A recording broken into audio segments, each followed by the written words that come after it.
Well, I'm Ginger Andrews, and let me see, I think this is my 23rd year with the Theater Workshop. I've been working for them off and on since 1974, although I did see my first plays at the old Straight Wharf Theater in the mid-60s. I don't really think of plays or sets in terms of difficulty. I mean, I enjoy doing them. I don't think I would work as hard as I do for as little money as I get if I didn't enjoy it. I couldn't. I'd be insane. I am insane. But it's not really a question of difficulty. It's every show is a new idea or a series of ideas, and doing Moby Dick is, we're also doing Orson Welles as Moby Dick, and one of the neat things about this particular show is that people are going to get to see how the magic is done, but it's still going to be the magic. I mean, it's not starting as a finished, complete, gorgeous set. People will kind of see the nitty-gritty backstage, how it goes together, to a certain extent. Okay. So there's kind of a play within a play. My name is Gary Kohner, and I grew up here on Nantucket. And I'm Stubb, the second mate in the play. Stab. And yeah, that's. What do you like about it? He's kind of a good character because he's kind of a, more of a laid-back character, as opposed to a lot of the other. I don't know. It's kind of a small part, which is good. I didn't feel like, really memorizing a lot of lines. I mean, yeah. As far as continuing on, it's acting something that I want to do, on a more serious basis. It's kind of Nantucket's not really it's a hard place to be to do it. I mean, obviously I have to go somewhere else, so that's kind of where I'm at right now. It's trying to figure out where to go, what to do, and where to be to pursue it on a different level, on a more serious level. Something I'd like to do. It's kind of been like kind of a, I guess a dream, something that I have, I guess, wanted to do for as long as I can remember, really. That's the biggest conflict, really, yeah, the surfing acting, because, LA you can act and surf, but it's still not, like Indonesia or, Tahiti, somewhere where I really want to kind of, really one of those epic places that you dream about going, or even Hawaii for that matter. So I don't know, I just gotta figure out, get a plan going and do it. I'm David McCandless. I started theater.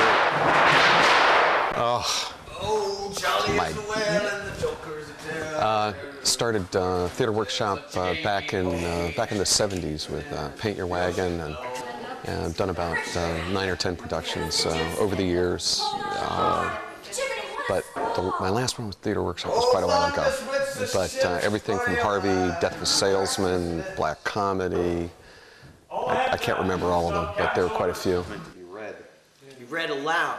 There were things in it that simply heard. I have a dual part. That of the ship's captain, which actually the ship's owner, which doesn't relate to anything. The other part is of the ship's carpenter, which I find rather interesting, since that's how I'm flaying my body these days. And it's an interesting part. It's a good character part. And I found that 20 years ago I was getting parts that were not quite so much fun, because they were for younger men who have the serious psychological roles. Now that I'm middle-aged, I get the character parts, which are a lot more fun, and this is a particularly enjoyable part, and one that I like because it allows me to act with Captain Ahab directly, and he's the most powerful man, on the set. bar none. We're not using this door now. No, we're not using this. Okay, so we have to find somewhere else to You know, I think everybody should come out for the community theater at least once, just to see if you like it. It's a wonderful experience. It's a chance to get with a great group of people, and it's a chance to do something for the community as well. Obviously, none of us get paid here. We're not, you know, so we're not doing it for anything other than. They have a single-minded purpose here. It's surely for the joy of doing something as a group, and Lord knows there isn't a tremendous amount to be done out here this time of year. So this gives those people who want to get out of the house and get away from the TV and a chance to get out and do something that's a hell of a lot of fun. And it has other returns as well. Feeding the muses, which is very important for me at least, and it's just it's a great experience. You know, like I said, I've been doing it for over 20 years, and I'll keep doing it. Well, my name is Peter Ruffner, and this is my second production with the Theater Workshop of Nantucket. I had heard about the auditions, and because of the subject, Moby Dick, and my interest in sailing in the sea, also my interest in the theater, I thought it was a good combination, and so I'm glad to be a part of this show. It's turning into an interesting project, not only, you know, from the standpoint of the theater, but personally, I'm learning more about the sea and ships than I had been exposed to before. So it's a fascinating process. Well, I've been teaching sailing with community sailing over the summer, and so this is sort of a natural extension of my time on the water. And it's interesting to look back through the eyes of Orson Welles, the playwright here, and look at Nantucket's history.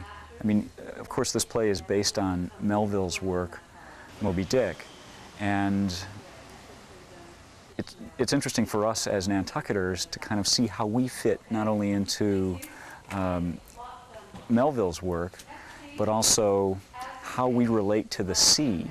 And it's easy for us to forget about that in our sort of modern lives today. We jump in our cars and, you know, run to the Stop and Shop for our groceries. But it wasn't always that way on Nantucket. And while I think many of us have probably visited the Whaling Museum, especially when we first come to the island, that we sort of drift away from that and we forget about that involvement and how Nantucket and the sea are sort of intricately linked. So it's been interesting for me to kind of renew that interest and to make that connection again. And I cross to commemorate. I'm playing the character Starbuck, first mate, sort of stoic Quaker, intellectual, more intellectual than most of the other crew members, and has the activity or the role in the play is, as this would have also been on a ship, to relate between the captain and the crew and to be the interface. So my role is one of my concern for the crew and my responsibility to the captain and trying to balance that. And I realized that very early on Ahab is on a somewhat ill-fated mission, and so I feel a personal responsibility to try and change that course by maybe convincing Ahab that this is not the best voyage for us to be doing, or we should modify our voyage in a more rational way. My name is Sean, and I'm from Scotland. My normal job is waiting tables. I'm a waiter at the India House on India Street, which is really good fun. Also, I paint houses too. I painted a lot of houses this spring, and I also work for the Nantucket Clam Bake Company, sometimes, and I look after a friend of mine's kids too, the Fee twins. I've been interested in acting for quite a while, and last fall, Theatre Workshop here were doing Mousetrap, and I auditioned for a role in that and got a part in that, and that's how I got to know Theatre Workshop. So that was fun. That was last fall, and then this spring we were doing Glengarry Glen Ross at the Actors Theatre, and I got a call from Warren Krebs telling me that there was a really great director coming here from Australia, and she was doing this play, Moby Dick Rehearsed, and I didn't know there was a play called Moby Dick, and so I was interested in that, and came along here in June and auditioned with Diane and got a part, and that's how I got involved with this production. Okay. The character I play in Moby Dick is called Flask, and he is the third mate. In the play, he's originally from Martha's Vineyard. We are going to have him now coming from Glasgow in Scotland. As I say, he's a third mate. He's a kind of sturdy guy. He's always been whaling. He just looks upon whales as, you know, things to be killed. He doesn't care about whales. He doesn't really care about people. He just does his job. He wants to be paid. He likes to drink a lot. He likes women, and that's his main interest. Is this, do you think you were stereotyped to play this? Probably not. I mean, obviously, you know, everybody cares about whales, you know, so.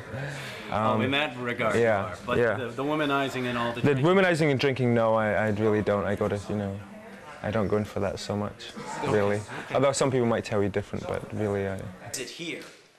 The chaplain has not yet arrived, and I'm trying to bring the sort of haunted nature of Ishmael, haunted by what's happened to him. I'm trying to bring it in really through some of the narrative pieces where he's describing things to the audience or talking about how he felt at certain points, certain events that are happening on the ship. And there's one part where he talks about a hooded phantom and processions of whales floating towards him, and it's kind of grim. And there's some very sarcastic, I think, comments where he talks about our blessed whale ship.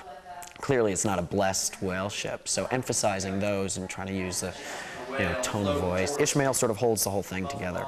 The sailors come in and out, and Ahab, of course, is, if not the largest, he is the second largest, and definitely probably the most dominant whenever he's on the stage. But Ishmael sort of comes in and out to narrate, to move the story along, to illustrate how it affected him, and occasionally has a few scenes where he's acting, doing a scene with some of the other characters, but most of it is just pushing the play along and giving sort of context to the whole thing. I think what I really enjoy most about doing the acting, about getting on stage, is it's an outlet. You know, you go through daily life, you're doing whatever you're doing, and it's either fun or stressful or whatever, but it's a chance to just forget all that and really focus on something else for a little while, which it's just such a sort of clearing of your mind to focus on something that's not real, something that is an entire different person or another experience or another world.